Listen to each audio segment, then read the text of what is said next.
दिनेश जी, मैं शुरुआत आपसे करता हूँ। खासकर जो राष्ट्रीय स्वयंसेवक संघ के प्रमुख हैं, उनको लेकर जो उन्होंने एक बड़ी बात कहीं कही है कि यदि वास्तव में कोई और देश होता, तो उस देश में इतना बोलने का, इस तरीके से बोलने वाला शायद बसता नहीं, सीखचों के पीछे होता। जिस देश की आज़ादी की बात हो, 1947 में हिंदुस्तान आज़ाद हुआ और आज ये कहा जाना, क्योंकि ये ब्लेम रहा है बार-बार, संघ ना तो तिरंगे को माना करता था, ना संविधान के प्रति उसकी कोई सहानुभूति रही या उसको मानने को उसने तैयार हुआ।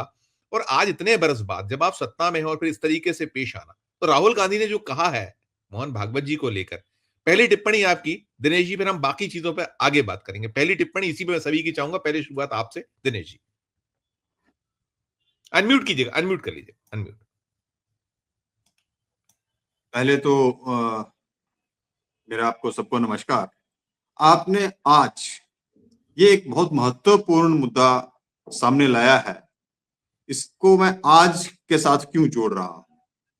Today is the day 15th January when General Cariappa took over the charge of Indian Defence Services, and we celebrate this day as Army Day. और इस दिन का जो महत्व है, उसके साथ में इस मोहन भागवत या आरएसएस के नेताओं की जो मानसिकता है, इसको कनेक्ट करके आप देख रहा हूं। मैं ये देख रहा हूं कि उन हजारों लाखों लोगों ने जिन्होंने देश की आजादी के लिए बलिदान दे दिया, ये उन लोगों के उस बलिदान तक को ऑनर नहीं कर पा रहे हैं, ये उस बलिदान को भी भूल जा रहे हैं। ये किस तरफ को देश जा रहा है। आज पूरे देश भर में इन्हीं की सरकारें जहां जहां हैं और इनके नेता इस दिन को ग्लोरीफाई करने की कोशिश भी कर रहे हैं, लेकिन बिहाइंड द कर्टन इस देश की जो प्रभु संपदा है, जो इसकी सोवरेनिटी है, उसको डैमेज करने के लिए जितनी इनसे कोशिश हो सकती है वो कर रहे हैं। ये दो मुंह वाला या दो धारी तलवार की बात जब हम करते हैं, दो मुंह वाले सांप की हम बात करते हैं, तो ये परिस्थितियां हमें ये हैरत में डालती हैं कि हम एक्चुअल में कहां जी रहे हैं और किस तरफ जा रहे हैं। इंडिपेंडेंस, स्वतंत्रता, स्वाधीनता, ये सारे शब्द जो हैं इस वक्त गौण से होते दिखते हैं। कैन यू बिलीव, मेरे को हैरत के साथ ये कहना पड़ रहा है कि हमारे एक बहुत अजीज हैं जस्टिस हाई कोर्ट के, उनसे मैं पीछे डिस्कस कर रहा था कहीं, तो कि Indira Gandhi had the courage to declare emergency because it was the need of the time, although she later on apologized for the thing and again came into power and did the referendums, did the rectifications whatever were required. उस वक्त जो जरूरी चीजें थी उन्होंने करी, लेकिन आज हम उस परिस्थिति से भी ज्यादा गंभीर दौर में गुजर रहे हैं, जी रहे हैं, जो शायद 1975 से भी ज्यादा भयावह है। और इस सरकार के पास आज की डेट में, आज की परिस्थितियां इस तरह से ही हैं कि इस कायर सरकार के पास हिम्मत नहीं है कि देश में इमरजेंसी डिक्लेयर कर सके, लेकिन हम उससे भी ज्यादा तानाशाही माहौल में जी रहे। हमारे पास ना फ्रीडम ऑफ स्पीच है, ना हमारे पास फ्रीडम ऑफ, हमारे राइट्स सारे के सारे, ह्यूमन राइट्स जितने भी हैं वो सारे के सारे वायलेट हो रहे हैं। आप किसी भी तरफ चल पड़े, आपके प्रॉपर्टी राइट्स हैं, आप टैक्सेशन के साथ इस तरह से त्रस्त हैं कि आप किसी भी तरह किसी चीज को नहीं आप स्टैग्नेट हो गया है डेवलपमेंट, देश की डेवलपमेंट। आप हालात देखेंगे सर, हालात ये हैं कि पिछले 5 दिन में सेंसेक्स कहां से कहां धड़ाम हुआ है। ये सब परिस्थितियां जो हैं ये इसी बड़बोलेपन के कारण है, क्योंकि सिर्फ बोलना है, करना नहीं है।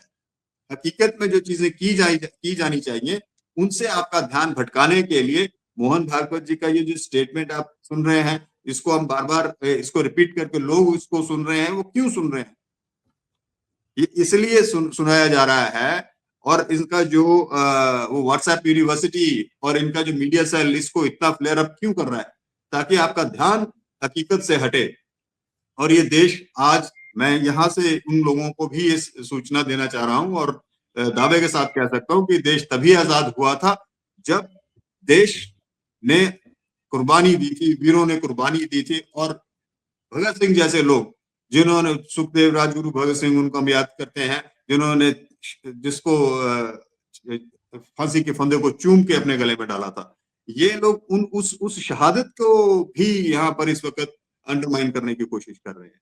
तो ये सब चीजें जो हैं, और राहुल गांधी ने अगर ये कहा है, ये बिल्कुल हकीकत में कहा है, और ये इसमें कोई गलत बात नहीं है कि उन्होंने ऐसा कहा है, क्योंकि इस वक्त परिस्थिति ये है कि ये कुछ भी बोलेंगे क्योंकि सरकार इनकी मनमर्जी की है। ये तो बात उस वक्त आपको याद होगा सर, दिल्ली में जब अफजल के मामले पर वो सब चीजें हुई थी, उन चीजों को कैसे हम भूल सकते हैं। तो इन इन यही लोग थे जो वो हल्ला कर रहे थे। आज का जो बयान है ना सर, ये अफजल के बयानों से ज्यादा खतरनाक है। तो इसलिए हमें ये समझना होगा और देश की जनता को ये समझना होगा कि हमें किस तरफ धकेला जा रहा है। हम जान ही रहे, we are forced, we are compelled to understand those things which were entirely wrong. कहीं वो एक कहावत है ना सर, 100 बार झूठ बोलेंगे तो वो सच लगने लगता है। तो ये परिस्थितियां ये उत्पन्न कर रहे हैं इस वक्त देश में।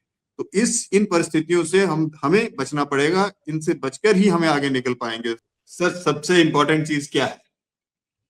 God has given everybody as per his need and not for the greed. Simple as that.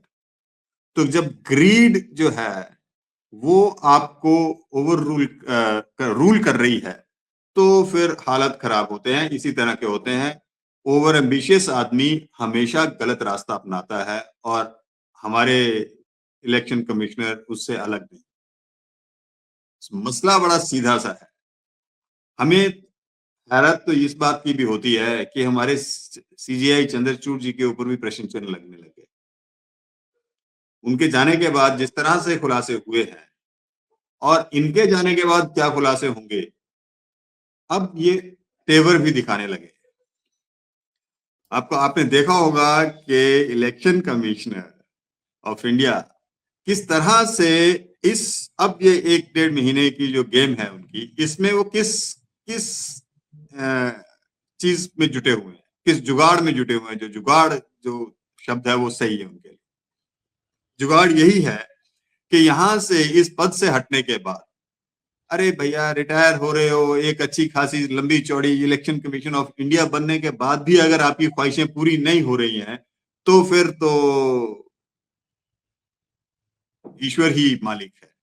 तो किसी अभी ये सोचिए ना, आप ये सोचिए कि मोदी जी अब ये सोचने लगे कि मैं प्राइम मिनिस्टर ऑफ इंडिया होने के बाद भी कुछ और बनना चाहता हूं। तो ये भी वैसी स्थिति है लगभग कमोबेश। आप एक बहुत बढ़िया अपना जीवन आपने बिताया। पिछले 2 साल से आपने हिंदुस्तान का जो करना था बंटाधार वो किया, और उसके बाद अब गनीमत ये करो कि इस तरह की गनीमत होनी चाहिए कि आप अब अपना बढ़िया सा अपना रिटायर्ड जीवन व्यतीत करें, और अपना आगे का बाल बच्चों को, नाती पोतियों का, उनका ख्याल करें। ये बहुत बढ़िया चीज है। लेकिन जब हालात इस तरह से उत्पन्न हो गए हैं, आपके पास किसी चीज का जवाब नहीं है। अगर आज आपको कटघरे में खड़ा करके ये पूछा जाए कि महाराष्ट्र के इलेक्शंस में 1 करोड़ वोट फालतू कहां से आ गया, हरियाणा के इलेक्शन में इस तरह के रिजल्ट क्यों आ गए, लोकसभा के इलेक्शंस में 4-4 करोड़ के वो ये चीजें बताने को तैयार नहीं। यही तो राहुल गांधी कह रहे हैं कि हम लोगों ने सारी चीजें की, वो सूची, वो जो मतदाता सूची तक नहीं देंगे ना सर, नहीं देंगे, वो नहीं देंगे। तो वही उन सब चीजों को, उन सवालों के जवाब आपके पास नहीं है, और आप मतलब सरकार के पिट्ठू बनकर अगर आप काम करते रहे हैं, और इस तरह से ये परिस्थितियां होंगी। आज जैसे अभी सर ने कहा कि हमारा मसला क्या है, हम ये डिस्कस नहीं कर रहे हैं कि ईवीएम गलत है या कहीं कोई पोस्टल बैलेट में कहीं कोई इशू है। हम एंटायर इलेक्शन प्रोसेस के ऊपर इस वक्त सवाल कर रहे हैं। That is more important, entire election process. तो ये चीज जो है, आपने देश का जो सोल है, इलेक्शन उसको मैं बोलता हूँ। सोल ये क्या है, हमारा हमारा विश्वास किस चीज के ऊपर है, हम अपने अपने नेता को किस आधार पर चुनते हैं। बहुत बढ़िया डिस्कशन में बात आई थी कि देश का जो संविधान है उसने हर आदमी को एक वोट देने का अधिकार दिया है, चाहे वो फकीर है चाहे वो अमीर है। वही इस देश की आधारशिला है और इसी आधार को आप तहस नहस करने पर लगे हुए हैं। आप किसके कितने वोट डालने वाले हैं, ये परिस्थितियां आपके सामने खड़ी हो गई और आपका सारा सिस्टम जो है, आप दुनिया दुनिया की बात छोड़िए, पर सवाल दूसरे देशों से उठ रहे हैं नहीं उठ रहे हैं। हमारा आम आदमी अभी ये सवाल उठाने लगा है कि मैंने इस कॉन्स्टिट्यूशन, अरे ये गनीमत समझिए सब अभी सर, अभी तो ये गनीमत हो रही है कि आपके वोट की जो total number of vote cast हैं और वो बाद में बढ़ते हुए नजर आ रहे हैं। कहीं ऐसा ना हो इस अफरा तफरी में कहीं ये हो जाए कि वोट कॉन्स्टिट्यूंसी में 1 लाख है और काउंटिंग 2 लाख की हो जाए। ये परिस्थितियां अगर खड़ी हो गई ना, क्योंकि वहां छोटा सा ग्लिच, मैं आपको एक इंस्टांस सुनाता हूँ। हमारे यहाँ अभी 10 दिन पहले 8 तारीख को एक बिजली का बिल आया 213 करोड़ रुपए का, एक व्यक्ति का 213 करोड़, 2 अरब 13 करोड़ रुपए का बिल है और उसके होश फाख्ता हो गए।